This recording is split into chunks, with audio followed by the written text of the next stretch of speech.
Hello and welcome to episode 4 of Two Guys and a Lot of Wine. I'm your host, Bobby P. And I'm James Kimbrough. And we're joined today by Erin Cooper from 90 Plus Wines. Hi. Erin, thank you so much for coming out tonight. Thank you for having me. Thank you for coming. Thank you. And you guys are in for a great show tonight. As you know, part of our concept is great wines at a reasonable price. Well, tonight that gets kicked up a notch, and it's spectacular wines at a reasonable cost. And I know you're going to be very excited and you're eager to hear about this whole concept. And I just want to give a shout out to Shop Kel, one of our fans who watched us on the web. Chop out in Clearwater, thumbs up to you for being one of our fan base. And let's get right into this fantastic concept about great wines at a reasonable cost. Well, when you think of a traditional vineyard, they grow their own grapes. They then harvest the grapes, put them into oak or stainless steel, let the wine mature, and then they bottle it, slap their label on it, send it out to the market. And when you buy that, you're buying not only the wine in the bottle, you're also paying for the prestige of the vineyard. 90 Plus Wines is a little bit different. And Erin, I'd like you to just discuss the concept behind 90 Plus Wines, how you got started, and what really sets you apart from this traditional way of marketing a wine.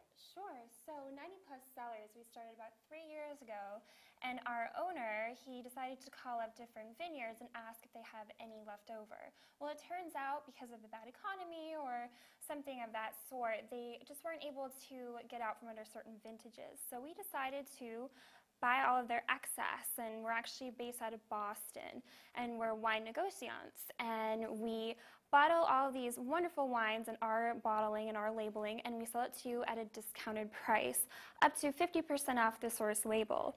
We're actually able to do that because we keep where we get it from anonymous, so it doesn't affect the winery's brand equity. Erin, I'm sorry, Jim. Erin, do Sure. these vineyards, are they all over the country, or are they both basically in California, or do you... They're all over the world. All over so the you world. could be trying a wine from Argentina, New Zealand, California.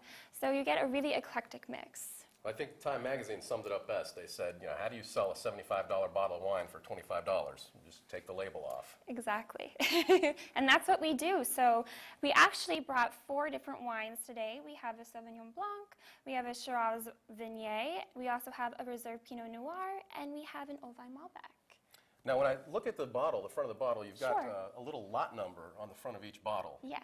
Can you tell us what distinguishes each one of those lots? Or Sure. So what the lot number is, it's pretty much there just to tell you that that is the exact vintage that you're purchasing. So say you liked our Old Vine Malbec and we have lot 23. Well, you can check in 6 months if you go to the store to see if it's that exact vintage. If it says lot 23, then you have your same Malbec.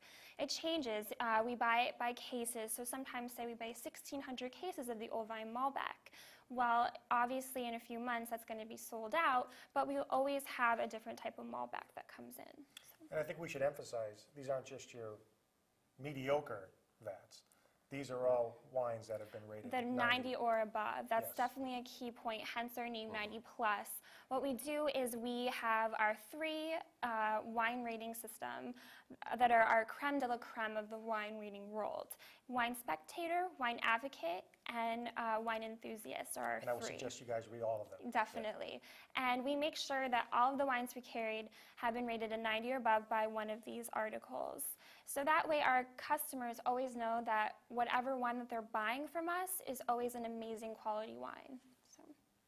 And this Sauvignon Blanc in particular, what have been some of the reviews on this one? We've had great reviews on all of the Sauvignon Blancs. I know that personally when I do tastings, people love this lot number 2 Sauvignon Blanc. They tell me that it goes down very smoothly. They can taste that citrusy fruit with melon and guava. It's a real hit. So. now, if you buy wine from the same vineyard year after year, are you assigning that bottle the same lot number? No. Each vintage, I believe, gets their own lot number.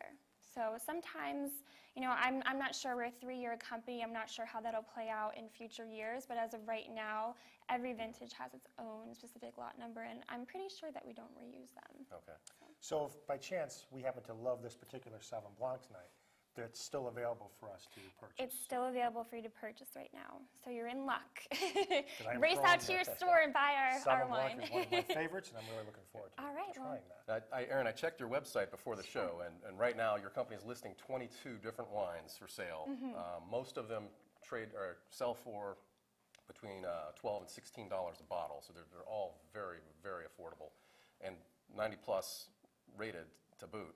Yes. You have a couple that are 3 that were over $20 a bottle, but everything else was Pretty on par. I believe our Pinot Noir here tonight is the only one that's above $15. It actually sells about $19 at the store, but this Pinot Noir is amazing, and it sells for $19 from us, and it tastes just as good as wines as other Pinots that are about twice its cost. So. Well, you're making me thirsty. You are making me thirsty. Let's get Yeah. started. Alrighty. Let's try the Sauvignon The Blanc first. Sauvignon. All right. And you can go ahead and use the And the little glasses ones. there. Sure.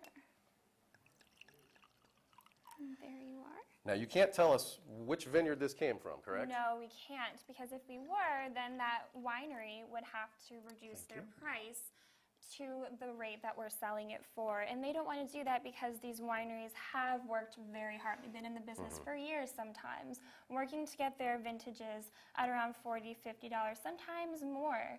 So, you know, they really don't want to lower their prices, and we are available to them so that they don't have to do that. So they're selling this wine in the store for $40 or $50 a bottle with their label on it. Yes. And yours could be sitting right next to it on the shelf with your label, same wine, For a lot different price. less, definitely. And once again, it's not because the wine is not good, it's because it is good, actually, but they just either have an excess or it didn't Sure. well sell. You know, this time of year, especially in the past couple of years, the economy has been really rough, and people just aren't buying expensive bottles of wine anymore. So wines that used to be hard to find, that were, you know, $50 bottles of wine, are just sitting there. And these wineries are having a really hard time moving the excess wine, so we provide a really awesome option for them. We give them money. They don't make exactly what they wanted to make, but they get out from under an old vintage, and they can move on to the next one that's ready to go. And we all benefit from it. We do. Exactly.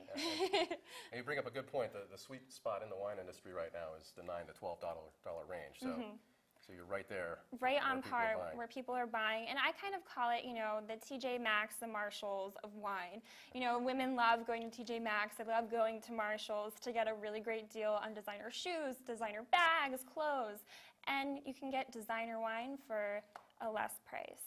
Okay, love that analogy. I quickly smelled the bouquet in this wine. The citrus I get a lot of citrus. It's too. right really there. hits you, which is what I love. You don't even have to get your nose No, in the not glass at to get all all. that citrus. Not at all. It just jumps right It's out right at in you. your face. Beautiful color.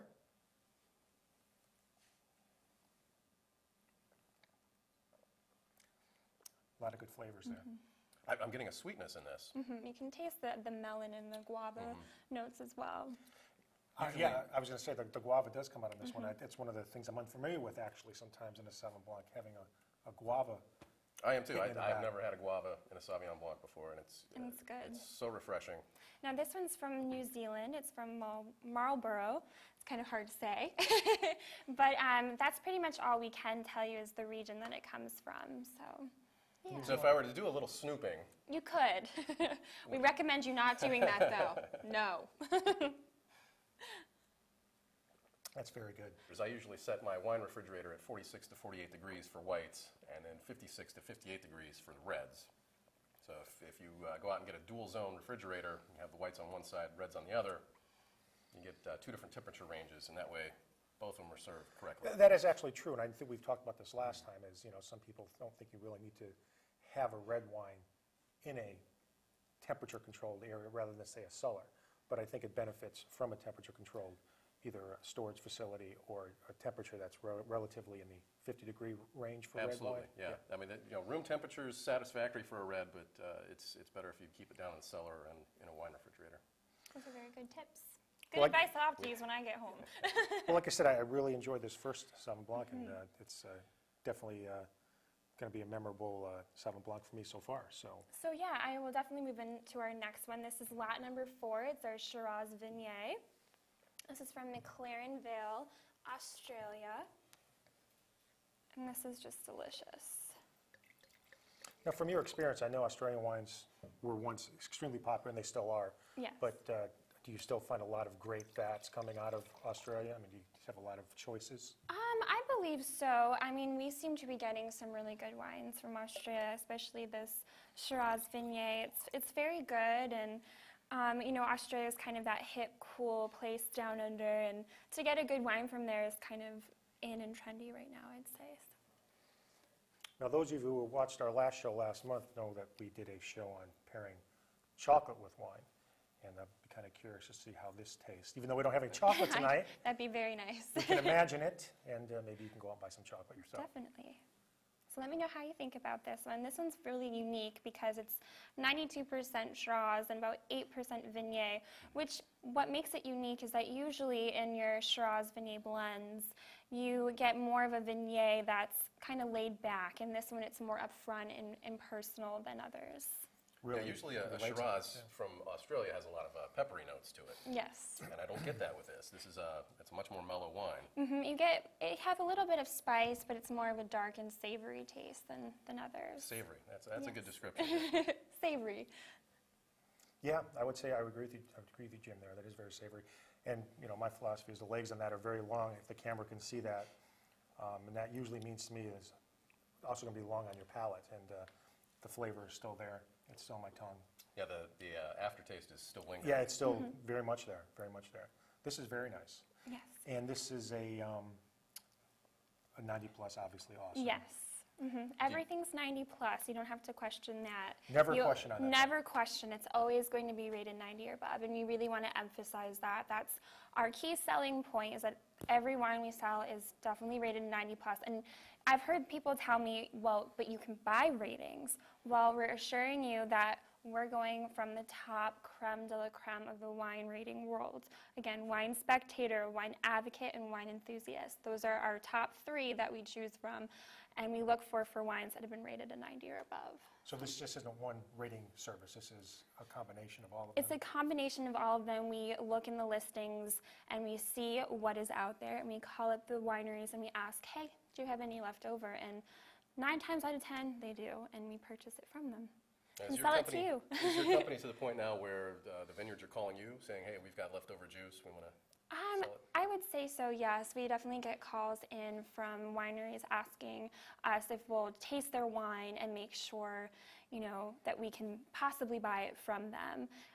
We are really particular, though. If we don't like it, even though it is rated a 90 or above, we will not buy it and we will not sell it. So you're kind of, you know, we go around, we have big groups that taste the wine in our company, and, you know, if people have some negative feelings about it, we won't buy it. So you're kind of assured, definitely assured, that you're going to get a really, really awesome wine for a less price. So actually, an example for tonight, if we end up liking all of these wines, would it be advisable for our viewers to go out and get these particular ones?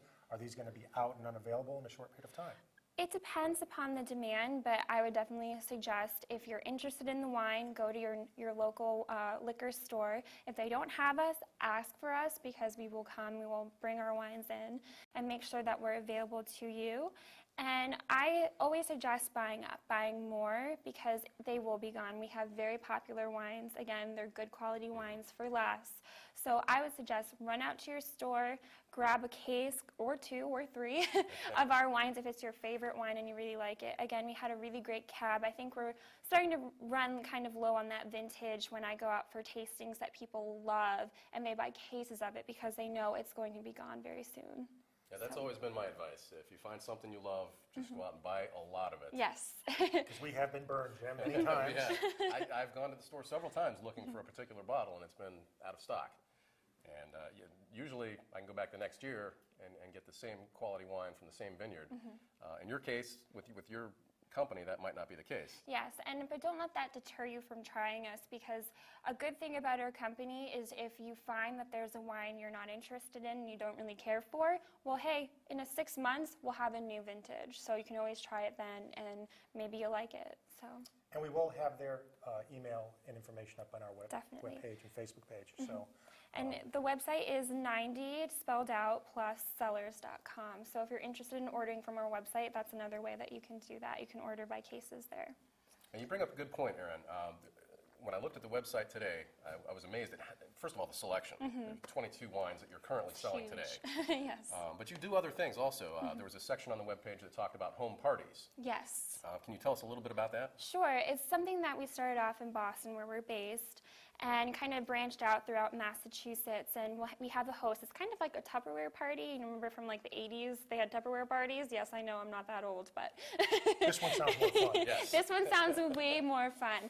You have a wine party. We'll bring our 90-plus wines in, and a host will be there kind of telling you about the wines and giving a little bit of wine education. And then at the end, you have an opportunity to purchase our wines. So yeah, it's fun to get the gals together, or even the guys, because, you know, wine's becoming, I think, more and more of a guy thing to do. It's not just beer anymore. Men are really enjoying, like you two, Well, enjoying wine. unlike so- Tupperware, you have to actually use it another time. The wine party, You can drink right you're there. consuming right then and there. Yeah. So there's no waiting till later to use the product you're buying. No, it's right so there. that's exciting. You know, very you exciting. have cheese and wine provided, you know, and you can munch and drink and have a really great time. So, And yeah. you don't have to worry about driving home. And we're definitely, exactly, you're right, you're in your home, and, you know, you can kick your feet up and watch a good show or movie, and you don't have to worry about being a little tipsy on your way home. I will say this is still, I can still taste this in my mouth. I wish we had this one to pair with some of the chocolates we had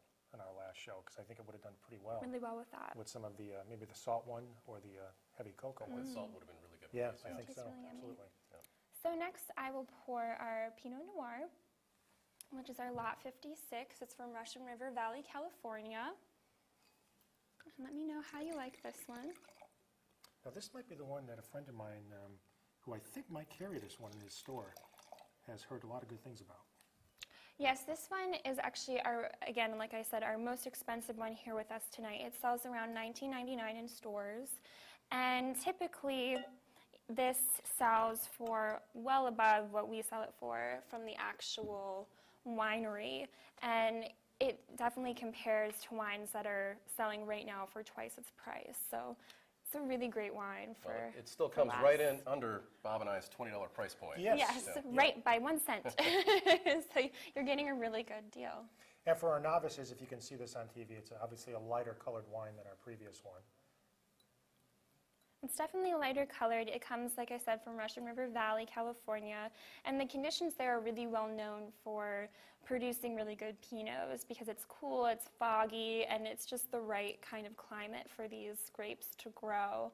So you're getting a really great wine for a really awesome price, and you can probably taste some black cherry, raspberry, and plums. It's just a little tart. Yeah, It's But a little but that tart. fades away almost immediately. but it's Yes. very medium-bodied. Yes. It goes down very smoothly. Extremely medium, and I would say this is my type of Pinot Noir, Yes, actually. mine too. I love the finish on this. And even though you can't actually taste this as we are right now, the difference between the last red and this red is the first red we had was such a in-your-face type of flavor. This is a more mild, but still at the same time you get a lot of depth of flavor in here, and you can still taste a lot of the different characteristics of the grape in here.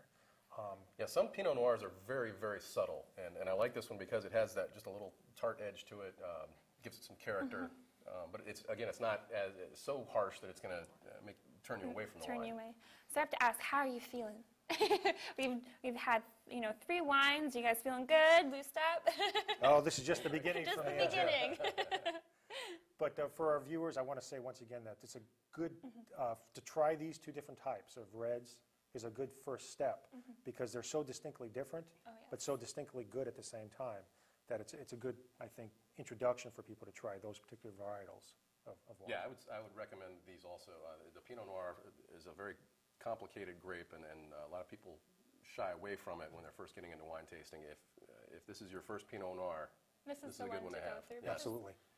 I can say personally, I've never been a big Pinot Noir fan, and when I drink this, I like it a lot. It's a great wine, so if maybe you're not typically familiar with Pinots, this is a really great one to try. Well, so far, thumbs up all the way around. Absolutely. Yay! That's what we like to hear. And we're honest here. If we didn't like it, we would let They you know. would say. So, So I'm looking forward to the next one. And what could you tell us about that? well, our next one is our Old Vine Malbec, and this is from Argentina, from Mendoza. So I'll pour a little bit of this for you.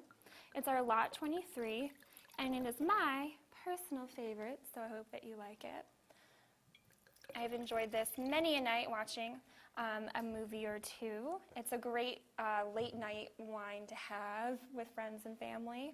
You can see that it's very deep purple ruby colored. Absolutely. It's Yeah, much very darker. beautiful. And it has a really great taste of blackberries and ripe plum and robust spices. So because this is your favorite, I mean, did you play a part in selecting the wines for tonight? I didn't play a part actually, but I was really happy to find out that Bob, my boss, brought in some of my favorite, the Old Vine Malbec. And it seems to kind of follow me to a lot of my tastings that I do. And I'm really happy because I can sneak a glass or two and try that while I'm pouring for other people, because it's seriously my favorite. And again, I say a lot, and my boss says this a lot too, that people don't like to buy wines that they can't say, which is probably why they stray away from those That's Pinot true. Noirs and the Sauvignons, things like that. They really want to have a wine that's easy to say, and Malbec sounds a lot like Merlot. So it's become very popular. It's kind of the new trendy wine to drink. So I've always had that problem too when going into a wine store and you can't pronounce something. I generally just go up and point to the bottle. and stray away And, from it. no, yeah. I point to it and just purchase it and try to remember What it's what it called. looked like Yes. for next time. And you hear a lot of people shortening Cabernet Sauvignon to cab. Yeah, I'm guilty of that. You know, you kind of want to have a quick, easy thing to say. You don't really want to look like a fool, so people either do the point or the, hear this, yeah, that Old Vine, yeah, I'll take one of those kind of thing. So Well, if you saw our last show, I actually have a trick for people who have problem with pronunciation, and I tell everybody just peel the label off the bottle, stick it in a notebook, and then just take that into the store with you. So you can just point to the label in the notebook and say, I need a case of this. and then they'll probably say it for you. Yeah. And then you learn how to pronounce it, that's a really good idea. I will steal that. Now, for the technical aspects of this particular wine, this has a very faint aroma, like most Malbecs do, I think. But I'm expecting great things when I take this sip. Of the four we've tasted tonight, I get the least on the nose with this. It's very mild, but it goes down very smoothly, and it's very pleasant. Very. It's not strong. I mean, it's not very acidic. In It your doesn't- face. In your face, absolutely. And the color, unlike the Pinot Noir, is a little on the darker side, like you said, more ruby colored. It has a beautiful color to it. It almost looks like a nail polish that you want to paint.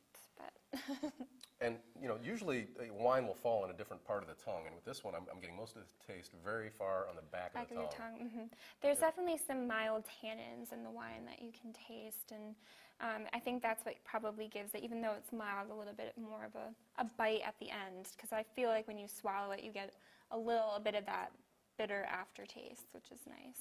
I think that's one of the things I think I'm noticing tonight with these better quality wines that we're tasting is there's not sort of a acidic-y aftertaste Not at all.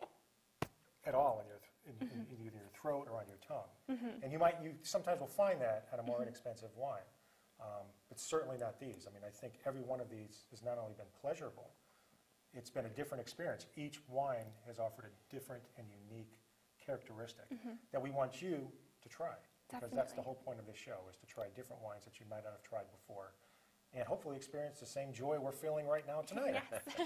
Yeah, I've been pleasantly surprised also. All four of these have been very smooth, and there's nothing that jumped out at me and said, this Not doesn't for belong in my me, mouth. yes. Yeah. I think each one of these wines can be paired for a different type of either a dinner party or a different type of experience, depending on what you want to do. So you couldn't go wrong with pairing any of these wines with either a dinner party or probably any type of food whatsoever. Oh, you could run the whole gamut for an evening. Just And we've sit down done and- We have successfully. I mean, generally you don't want to mix up too many different flavors of reds or different varietals, depending on what you're doing.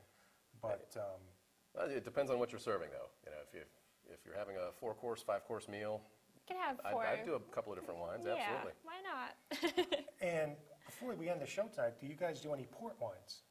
You know what?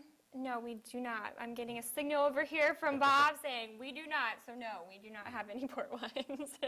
And for sparkling, you have roughly 2. We have about 2 that I'm aware of that we sell, that Prosecco and the Rosé. So But they're going fast. they're going fast, and like I said, we always try to restock with different vintages of that brand. So a new Malbec or a new Pinot Noir or a new Prosecco. But if we don't like it, we will not sell it. And for now, you only have 2 sparklings that are available. Yes. And for whites, your varietals consist of a Pinot Grigio. And a Sauvignon Blanc. I know we have others that I'm probably not listing off the top of my head, but the 2 that I most consistently sell are our Sauvignon Blanc and our Pinot Grigio. Are you in most wine stores here in Connecticut? In most wine stores, however, like I said, if you do not see us in a store, please ask for us and we will happily bring our wines there for you. And people can order online also? They can order online at 90 spelled out plussellers.com. And if you have any questions or comments, please visit our website and feel free to email us and we'll get right back to you. And it will be on our Facebook. And once again, a shout out to all our fans who are watching both on West Hartford Public Television website and so forth. Once again, thanks for joining us tonight. I'm Bobby P. And I'm James Kimbrough. And until next time, keep us Us in in your your wine wine cellar. cellar.